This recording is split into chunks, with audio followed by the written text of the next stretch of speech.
नमस्कार साथियों, आज की हमारी क्लास में आप सभी दोस्तों का और साथियों का स्वागत है।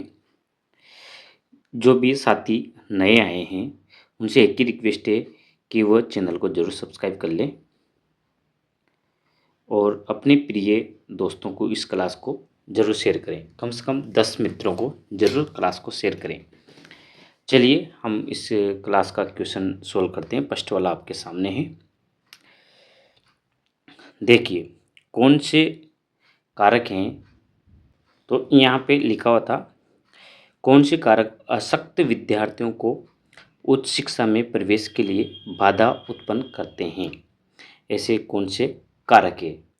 अशक्त विद्यार्थियों के प्रति नजरिया, परिवहन सुविधाएं, समर्थन सेवाओं की कमी या उपयुक्त सभी। ऐसे कौन से कारक हो सकते हैं जो ऐसे विद्यार्थी जो डिसेबिलिटी से ग्रसित होते हैं, इनको हायर एजुकेशन उच्च शिक्षा में प्रवेश के लिए बाधा उत्पन्न कर सकते हैं। चलिए, इसका आंसर हमारा हो जाएगा कि जो अशक्त विद्यार्थियों के प्रति जिनका नज़रिया होता है वो भी इसमें बाधा उत्पन्न कर सकते हैं। दूसरी, परिवहन सुविधाएं भी कर सकती है, समर्थन सेवाओं की कमी भी कर सकती है। यानी कि देखा जाए तो ये उपयुक्त तीनों ही कारक जो अशक्त विद्यार्थी हैं उनके बाधा पहुंचा सकते हैं। डी ऑप्शन हमारा इसमें करेक्ट हो जाएगा। आगे बढ़ते हैं नेक्स्ट क्वेश्चन पर। क्वेश्चन नेक्स्ट है हमारा, सामूहिक कार्यों द्वारा प्राप्त किए जाने के निम्न में से किसकी संभावना नहीं होती है। सामूहिक कार्यों द्वारा प्राप्त किए जाने की निम्न में से कौन सी संभावना नहीं होती है? समस्याओं के विभिन्न पहलुओं की पहचान, कक्षा संयोजन में सुधार, सीखने में आने वाली कठिनाइयों से बचना या छात्रों की बराबर सहभागिता। जो सामूहिक कार्य होते हैं उनको प्राप्त किए जाने के निम्न में से कौन सी संभावना नहीं हो सकती है? तो इसमें देखा जाए तो जो छात्रों की बराबर की जो सहभागिता, इसकी संभावना नहीं रहती है सामूहिक कार्यों में। तो डी ऑप्शन हमारा इसमें करेक्ट हो जाएगा। आगे बढ़ते हैं नेक्स्ट क्वेश्चन पर। क्वेश्चन नेक्स्ट है, भारत में किसी व्यक्ति में अशक्तता यानी कि भारत के विकलांगता अधिनियम 1995 से परिभाषित की जाती है, जहाँ अशक्तता यानी कि विकलांगता का अर्थ क्या है? अंधापन, मानसिक बीमारी, लोकोमोटर विकलांगता या उपयुक्त सभी। जो अधिनियम था भारतीय विकलांगता 1995, उसने परिभाषित किया है कि जो भी ब्लाइंडनेस वाले हैं, मेंटल इलनेस वाले हैं, लोकोमोटर डिसेबिलिटी है, ये जो तीन ही प्रकार के विकलांगता के रूप में जाने जाते हैं। डी ऑप्शन हमारा इसमें सही हो जाएगा, करेक्ट ऑप्शन। आगे बढ़ते हैं नेक्स्ट क्वेश्चन पर। क्वेश्चन नेक्स्ट है, एक शिक्षक को आदर्शवादी होना चाहिए और विद्यार्थियों के सामने एक अच्छा उदाहरण प्रस्तुत करना चाहिए, क्योंकि जो शिक्षक होगा आदर्शवादी तो वो कैसे उदाहरण प्रस्तुत कर सकता है? उनके प्रेरणास्रोत नहीं होते हैं, बिल्कुल गलत। वह शिक्षकों का अनुसरण करते हैं, बिल्कुल करते हैं, ये चीज़ अच्छी है। वे शिक्षकों को माता पिता के समान देखते हैं, ऐसा तो नहीं करते। वे शिक्षकों को बेहतर व्यक्ति महसूस करते हैं, ये भी हो सकता है। सबसे बेटर हमारा ऑप्शन हो जाएगा कि जो भी विद्यार्थी होते हैं वह अपने शिक्षकों का अनुसरण जरूर करते हैं। बी ऑप्शन हमारा इसमें सबसे अच्छा है, करेक्ट ऑप्शन हमारा बी रहेगा। आगे बढ़ते हैं नेक्स्ट क्वेश्चन पर। आपको एक बार फिर से निवेदन है कि यदि आपको क्लास पसंद आए तो एक बार सब्सक्राइब जरूर करें और लाइक शेयर जरूर करें अपने साथियों के साथ। आगे बढ़ते हैं नेक्स्ट क्वेश्चन पर। क्वेश्चन है हमारा, सीखने की पारंपरिक विधि शिक्षक नियंत्रण निर्देशात्मक प्रक्रिया को सम्मिलित करती है। इस प्रकार के सीखने का जो तरीका है वो क्या बन जाता है? जो सीखने की जो पारंपरिक विधियां हैं, जो शिक्षक नियंत्रण होती है, जो निर्देशात्मक प्रक्रिया को सम्मिलित करती है, इस प्रकार के सीखने का जो तरीका कैसा बन जाता है? निष्क्रिय, अन्योन्य क्रियात्मक, अवशोषित या उपयुक्त सभी। तो देखा जाए तो यदि पारंपरिक विधियां अपनाई जाएगी और निर्देशात्मक प्रक्रिया को सम्मिलित किया जाएगा तो ये जो प्रक्रिया है, ये जो सीखने का तरीका है वो निष्क्रिय हो जाएगा, यानी कि बच्चा इस प्रकार की विधि से नहीं सीख पाएगा। तो ए ऑप्शन हमारा इसमें करेक्ट हो जाएगा। आगे बढ़ते हैं नेक्स्ट क्वेश्चन पर।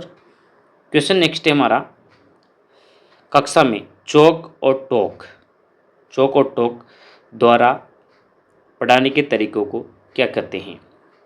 Teaching in classroom through the chalk and talk methods is एक तरफा, यदि चौक भी रहेगा और बातचीत भी करेगा तो ये कैसा रहेगा? पारंपरिक व्याख्यान दृष्टिकोण, उपयुक्त प्रौद्योगिकी प्रकार की शिक्षा।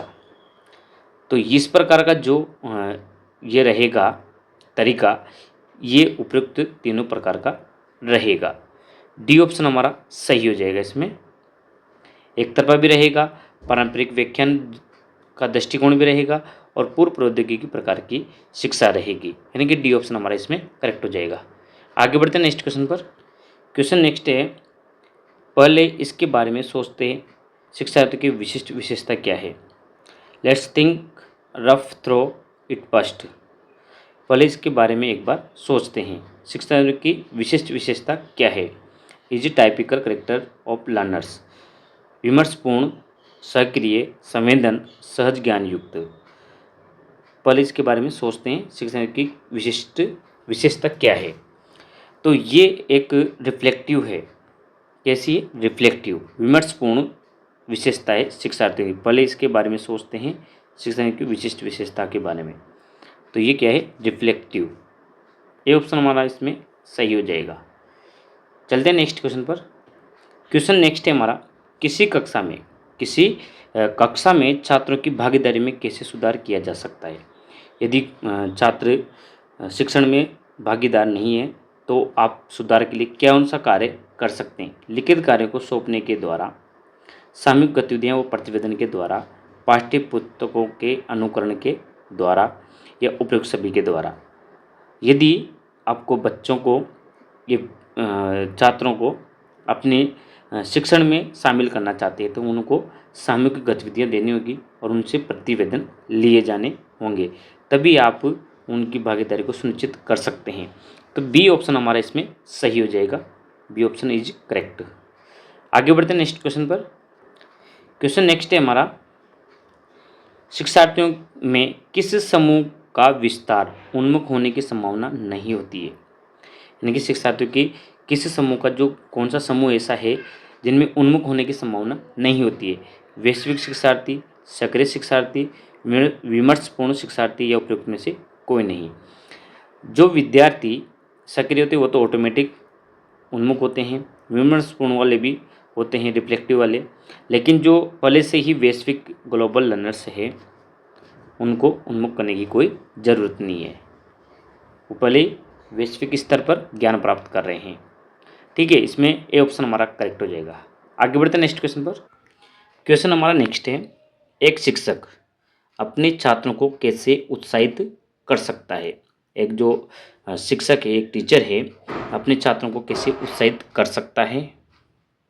कक्षा में सबसे अच्छे स्नातक अंक लेने में मदद करके, उनके सुलिखित कार्यों को जमा करने में मदद करके, उनकी खुद की क्षमताओं को सुधारने में मदद करके, उपयुक्त सभी। तो जो ऊपर दिए तीनों कार्य हैं, यानी कि कक्षा में सबसे अच्छे स्नातक अंक लेने में मदद कर सकता है, उनके सुलिखित कार्यों को जमा करके, उनकी खुद की क्षमताओं को सुधार करने में मदद करके, यानी कि उपयुक्त सभी कार्य करते ही बालक का उत्साहवर्धन हो जाएगा। तो डी ऑप्शन हमारा इसमें करेक्ट हो जाएगा। आगे बढ़ते हैं नेक्स्ट क्वेश्चन पर। क्वेश्चन अगला है हमारा, संवैधानिक निकाय जो भारत में शिक्षा की मानक स्थापित करती है, वो कौन सी संस्था है।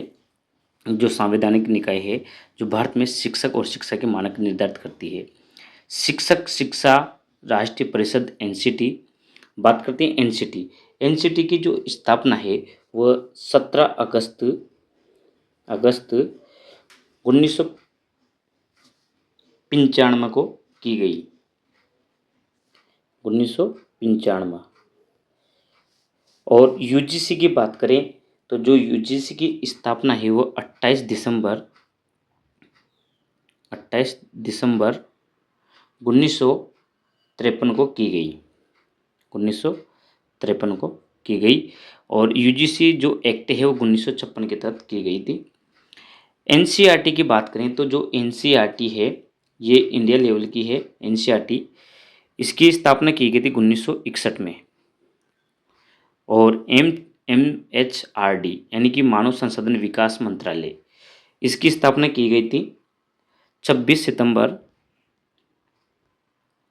1985 को। तो इनकी डेटें याद रखना है आपको। और जो MHRD है, इसका अब वर्तमान नाम शॉर्ट में हो गया मिनिस्ट्री ऑफ एजुकेशन। ठीक है, ये थी इसके बारे में डिटेल। अब चलिए कि क्वेश्चन जो पूछा है उसका जवाब देते हैं कि शिक्षक शिक्षा के मानक जो स्थापित करता है वो NCT करता है, national council for teacher education, NCT, जिसकी स्थापना 17 अगस्त 1995 में की गई। ये ऑप्शन हमारा इसमें करेक्ट हो जाएगा। आपको ये क्लास कैसी लगी जरूर मुझे बताएं कमेंट करके, और लाइक शेयर जरूर करते रहें, और चैनल को सब्सक्राइब करना ना भूलें। आगे बढ़ते हैं नेक्स्ट क्वेश्चन पर। क्वेश्चन हमारा नेक्स्ट है, रेशमा मैडम ने अपने छात्रों को के द्वारा स्वतंत्र बनाने का निश्चय किया है। तो रेशमा मैडम ने अपने छात्रों के द्वारा स्वतंत्र बनाने का निश्चय किया है, तो वो क्या कर सकती है? उनके छोटे मोटे झगड़ों को अनदेखा करेगी। छोटे मोटे झगड़ों को अनदेखा करेगी तो वो ज़्यादा बढ़ावा मिलेगा उनको। सभी को जिम्मेदारी देने का कार्य कर सकती है, बिल्कुल ये कर सकती है।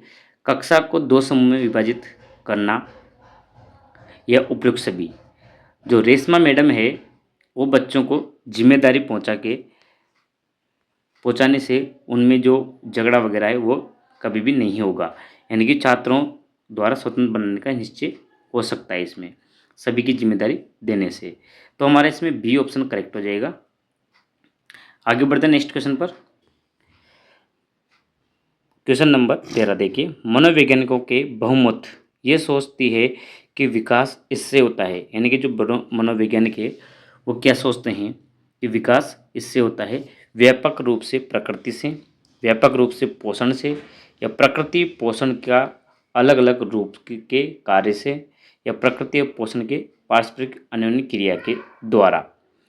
तो जो मनोवैज्ञानिक सोचते हैं विकास होता है कि यदि प्रकृति और पोषण पारस्परिक अन्योन्य क्रिया करेंगे तो विकास तेज गति से होगा। डी ऑप्शन हमारा इसमें करेक्ट हो जाएगा। आगे बढ़ते हैं नेक्स्ट क्वेश्चन पर। क्वेश्चन अगला है, सह शिक्षा विद्यालय में लड़कों और लड़कियों के बीच सहकारिता में सुधार करने के लिए सर्वोत्तम तरीका हो सकता है, यानी कि लड़कों और लड़कियों के बीच में सहकारिता में सुधार कैसे किया जा सकता है, इसका कौन सा सर्वोत्तम तरीका होगा? नियत कार्यों को एक साथ करने के लिए देना, बिल्कुल सही हो सकता है। लड़कों और लड़कियों के बीच प्रतियोगिता, प्रतिस्पर्धा, उनको एकांतर पैशन में बैठाना, या माता पिता से समानता के बारे में चर्चा करना। वैसे होने में तो सभी विकल्प सही है। सबसे बेटर विकल्प हमारा है कि उनको नियत कार्यों को एक साथ करने के लिए दिए जाना, तभी सहकारिता में सुधार किया जा सकता है। ए ऑप्शन हमारा ए विकल्प सही हो जाएगा इसमें करेक्ट। आगे बढ़ते हैं नेक्स्ट क्वेश्चन पर। क्वेश्चन नेक्स्ट है हमारा, शिक्षक के समक्ष सबसे बड़ी चुनौती क्या होती है? शिक्षक के समक्ष सबसे बड़ी चुनौती क्या होती है? उत्तरों की जांच करना, अंतिम परीक्षा से पहले कुछ इकाइयों को समाप्त करना, शिक्षण अध्ययन को प्रभावशाली बनाना, या कक्षा में अनुशासन बनाए रखना। अनुशासन भी जरूरी है और उत्तरों की जांच करना भी जरूरी है, लेकिन सबसे बेटर विकल्प हमारा होता है कि शिक्षण अध्ययन को प्रभावशाली बनाना ही ये शिक्षक की सबसे बड़ी चुनौती होती है। सी ऑप्शन हमारा इसमें करेक्ट हो जाएगा, शिक्षण अध्ययन को प्रभावशाली बनाना। आगे बढ़ते हैं नेक्स्ट क्वेश्चन पर। क्वेश्चन है अगला, निम्नलिखित में से कौन सा एक विषय बच्चों को उनके पर्यावरण के बारे में और अधिक समझने में मदद करता है, यानी कि ऐसा कौन सा विषय है जो अपने पर्यावरण के बारे में समझने में मदद करता है? नागरिक विज्ञान, भूगोल, इतिहास, या अंग्रेजी। तो ऐसा विषय तो यही है ज्योग्राफी, जो बच्चों को अपने पर्यावरण के बारे में जानकारी देता है। तो बी ऑप्शन इसमें करेक्ट हो जाएगा हमारा। आगे चलते हैं नेक्स्ट क्वेश्चन पर। ये क्वेश्चन बहुत ही शानदार है। यदि किसी छात्रों द्वारा पूछे गए प्रश्न का उत्तर देने में शिक्षक यदि असमर्थ है तो उसे क्या करना चाहिए? यदि किसी छात्र ने आपसे प्रश्न पूछ लिया और शिक्षक उस प्रश्न का उत्तर देने में असमर्थ है तो क्या करना चाहिए? छात्र से नाराज हो जाएं? बिल्कुल नहीं। अन्य छात्र से उत्तर देने को कहें? बिल्कुल ये कर सकते हैं, लेकिन उचित नहीं होगा। जांच करके अगले दिन उत्तर दें, या छात्रों को प्रश्न पूछने से मना कर दें, ऐसा नहीं करना है। तो ऑप्शन हमारा इसमें सही हो जाएगा सी वाला, कि यदि आपको उत्तर नहीं आ रहा है तो आप इसका उत्तर अगले दिन दे सकते हैं जांच करके। सी ऑप्शन इसमें करेक्ट हो जाएगा हमारा। आगे चलते हैं नेक्स्ट क्वेश्चन पर। क्वेश्चन है अगला, शिक्षक छात्रों में किस प्रकार के नेतृत्व की भावना विकसित की किस प्रकार अंतर्निवेश कर सकता है, भावनाओं को अंतर्निवेश कर सकता है। उदाहरण प्रस्तुत करके या विद्यालय के नेतृत्व संबंधी कार्यों में स्वयं को सम्मिलित करके, सेमिनार आयोजित करा के या नेतृत्व पर भाषण करा के। यदि शिक्षक छात्रों में किसी भी प्रकार के नेतृत्व की भावना को अंतर्निवेश करना चाहते हैं तो इसके लिए उसको क्या करना होगा, विद्यालय के नेतृत्व संबंधी जो कार्य होंगे उनमें उनको सम्मिलित किया जाना जरूरी है। तो बी ऑप्शन हमारा इसमें करेक्ट हो जाएगा। चलिए आगे बढ़ते हैं नेक्स्ट क्वेश्चन पर। नेक्स्ट क्वेश्चन है हमारा, निम्न में से कौन सा सर्व शिक्षा अभियान का लक्ष्य नहीं है, यानी कि ऐसा कौन सा लक्ष्य है जो सर्व शिक्षा अभियान का नहीं है। प्राथमिक शिक्षा का सार्वजनिकरण करना बिल्कुल सही है। प्राथमिक शिक्षा में लिंग की दूरी को कम करना बिल्कुल सही है। प्रारंभिक शिक्षा की गुणवत्ता में सुधार करना ये भी बिल्कुल सही है। स्कूल के बच्चों में पोषार मानक का सुधार करना ये इसका कार्य नहीं है सर्व शिक्षा अभियान का। तो डी ऑप्शन है इसमें करेक्ट हो जाएगा हमारा, कि स्कूल के बच्चों में पोषार मानक को सुधार करने का कार्य सर्व शिक्षा अभियान का नहीं है। ठीक है, आगे बढ़ते हैं नेक्स्ट क्वेश्चन पर। क्वेश्चन है अगला, पढ़ने में कमजोर छात्रों के प्रति शिक्षक का दृष्टिकोण कैसा होना चाहिए। उदार, सहानुभूतिक, कठोर, उपेक्षात्मक। कठोर तो होना ही नहीं चाहिए, उपेक्षात्मक भी नहीं होना चाहिए, तो होना कैसा चाहिए, सिंपैथिक, यानी कि सहानुभूतिक होना चाहिए एक टीचर का दृष्टिकोण। बी ऑप्शन हमारा इसमें करेक्ट हो जाएगा। आगे बढ़ते हैं नेक्स्ट क्वेश्चन पर। क्वेश्चन है हमारा, क्वेश्चन नेक्स्ट है, शिक्षण की खोज विधि इसका उदाहरण देकर सर्वश्रेष्ठ तरीके से समझा सकते हैं, यानी कि वो कौन सी विधि है जिसके द्वारा हम उदाहरण देकर सर्वश्रेष्ठ तरीके से समझा सकते हैं। खेल गतिविधियों के माध्यम से, ये भी अच्छी मेथड है। रटकर ये नहीं करना है। स्वतंत्र अध्ययन परियोजनाएं बना के, ये बिल्कुल सही है। ऑडियो विजुअल पार्ट के द्वारा ये भी कर सकते हैं, और ए वाली भी कर सकते हैं। लेकिन इन तीनों में से सबसे बेस्ट विधि कौन सा है, कौन सा तरीका रहेगा, वो रहेगा सी वाला, यानी कि स्वतंत्र अध्ययन परियोजनाएं बना के हम उनको अच्छी तरह समझा सकते हैं खोज के लिए। ठीक है, आगे बढ़ते हैं नेक्स्ट क्वेश्चन पर। इसमें सी ऑप्शन हमारा करेक्ट हो जाएगा। क्वेश्चन नेक्स्ट है हमारा, प्रश्न पत्र में किस तरह के प्रश्नों का उपयोग होना चाहिए जिससे कि छात्र का सही मूल्यांकन हो सके, यानी कि ऐसा प्रश्न पत्र कौन सा बनाना चाहिए जिसमें सभी तरह के प्रश्न शामिल किए जा सकते हैं।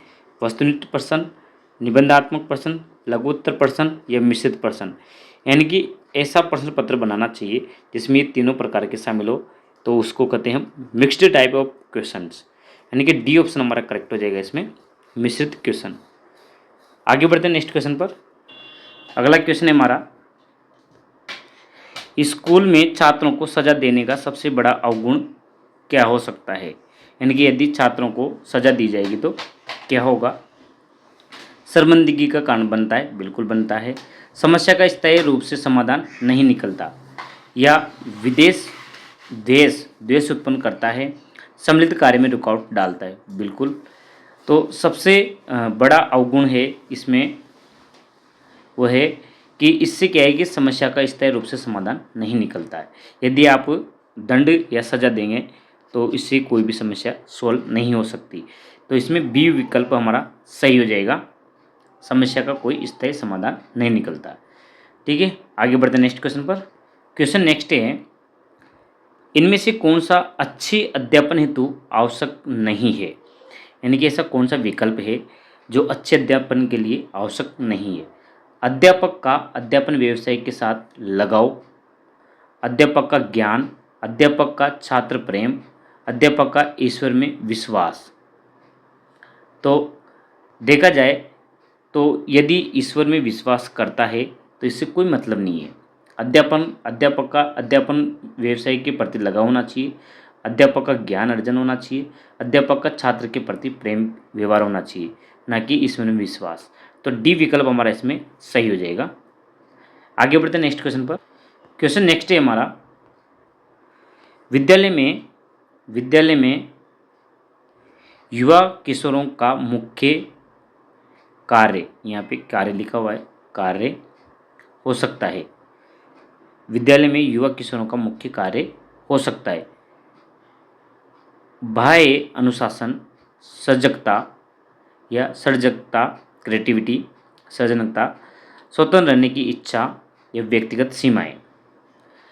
तो विद्यालय में युवा किशोरों का जो मुख्य कार्य हो सकता है वह यही है कि उनको स्वतंत्र रहने की इच्छा होना चाहिए, डिजायर फॉर फ्रीडम।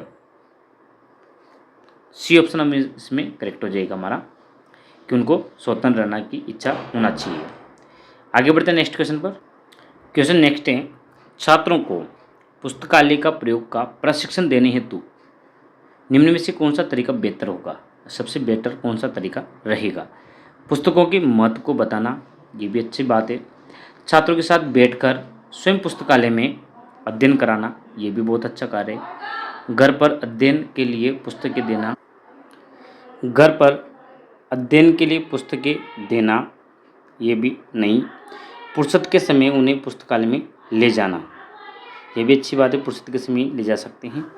लेकिन इन सभी कारकों के अलावा सबसे अच्छा तरीका है कि यदि आप उनके साथ पुस्तकालय में बैठकर स्वयं उनको प्रशिक्षण दे, तो ये अच्छा तरीका रहेगा पुस्तकालय के प्रयोग का। बी ऑप्शन हमारा इसमें करेक्ट हो जाएगा। आगे बढ़ते हैं नेक्स्ट क्वेश्चन पर। क्वेश्चन हमारा नेक्स्ट है, एक श्यामपट्ट सभी मायनों में उपयोगी हो सकता है केवल एक को छोड़कर, यानी कि वो कौन सा है जिसको छोड़कर श्यामपट्ट सभी मायनों में उपयोगी हो सकता है। वाक्य में सुधार दिखाने के लिए बिल्कुल, सूचना के आधार पर रिपोर्ट बनाने में, योजनाबद्ध चित्र बनाने में, या तथ्यों के बीच संबंध को सारांश में लिखने के लिए। तो सबसे जो इसमें ये वाला विकल्प छोड़ दें तो बाकी सब विकल्प सही है, यानी कि उपयोगी कैसे हो सकता है इसको छोड़कर, यानी कि बी वाले ऑप्शन, सूचना के आधार पर रिपोर्ट बनाने से कोई मतलब नहीं है इसमें बनाने से, तो बी ऑप्शन हमारा इसमें करेक्ट हो जाएगा। आगे बढ़ते हैं नेक्स्ट क्वेश्चन पर। क्वेश्चन है हमारा नेक्स्ट, अध्यापक का सर्वाधिक महत्वपूर्ण कार्य क्या है। अध्यापक का सबसे महत्वपूर्ण कार्य कौन सा है। छात्रों को अच्छे नंबरों से परीक्षा से पास कराना, ये भी हो सकता है। निर्धारित पाठ्यक्रम को संपूर्ण रूप से पढ़ाना, छात्रों को पढ़ने के लिए प्रेरित करना, या मेधावी छात्रों को विशेष ध्यान देना। तो उनको देने की जरूरत नहीं है मेधावी छात्रों को ध्यान देने की, वो तो ऑटोमेटिक ही इंटेलिजेंट होते हैं। तो इसमें देखा जाए तो सर्वाधिक महत्वपूर्ण कार्य होगा कि यदि छात्रों को मोटिवेशन दें तो वो आगे बढ़ सकते हैं, यानी कि छात्रों को पढ़ने के लिए प्रेरित करना बहुत ही आवश्यक है। यही महत्वपूर्ण कार्य होता है टीचर का एक। तो सी विकल्प हमारा इसमें सही हो जाएगा। आगे बढ़ते हैं नेक्स्ट क्वेश्चन पर। क्वेश्चन है हमारा नेक्स्ट, एक बेहतर शिक्षक वह है जो बहुत अच्छा पढ़ाता है, बहुत लिखता है, ये तो नहीं। प्रभावपूर्ण ढंग से पढ़ाता है या शोध में सम्मिलित रहता है। तो एक अच्छा शिक्षक वो हो सकता है जो प्रभावपूर्ण तरीके से पढ़ाता है या ढंग से पढ़ाता है, टीचेज इफेक्टिवली, यानी कि सी ऑप्शन हमारा इसमें करेक्ट हो जाएगा। आगे बढ़ते हैं नेक्स्ट क्वेश्चन पर। आज की क्लास का हमारा ये लास्ट क्वेश्चन रहेगा। तो आपसे एक ही रिक्वेस्ट है कि यदि आपने अभी तक भी चैनल को सब्सक्राइब नहीं किया तो वो जरूर कर लें और लाइक शेयर जरूर कर दीजिए अपने साथियों तक। क्लास को लाइक एंड शेयर, और लास्ट में जाते जाते कमेंट करके जरूर जाएं कि आपको ये क्लास कैसी लगी। चलिए इस क्वेश्चन को सोल्व करते हैं। अध्यापक का सर्वोपरि लक्ष्य क्या होना चाहिए, यानी कि कौन सा लक्ष्य होना चाहिए। व्यावसायिक विकास, छात्रों का हित, संस्था का हित, समाज का हित। तो अध्यापक का सर्वोपरि लक्ष्य होना चाहिए छात्रों का हित। बी ऑप्शन हमारा इसमें करेक्ट हो जाएगा, बी वाला।